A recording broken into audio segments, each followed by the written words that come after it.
আসসালামু আলাইকুম। ওয়ালাইকুম ওয়ালাইকুম। ভালো আছেন? ভালো। কই যাচ্ছেন? আমি ওই নীলফামারী যাচ্ছি, তারপর ঢাকা, তারপর সিলেট, তারপর খুলনা। বাবা রে বাবা বাবা বাবা বাবা, আপনার তো শীতকালে দেখা পাই মুশকিল। আর বলিস না, ঘরের বই দেখা পাই না, তা পুরা দেখা পাবি কি করে? আমার নেই, সর, দেখা দিন না, করতে হবে।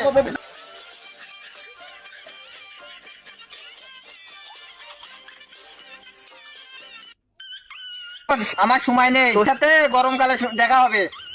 গরমকাল কেন? শীতকালে আমার প্রচুর প্রোগ্রাম থাকে, যার কারণে বাড়িওয়ালার সাথে দেখা হয় না। তার তোদের সাথে দেখা হয় কি করে?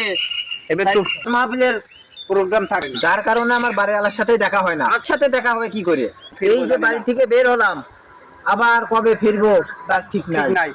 আর আমার ভবনে তোর ভাবি তোর একটা মালিক একটা মরক রেখেছি, সে হুজুরকে খাওয়াবে বলে।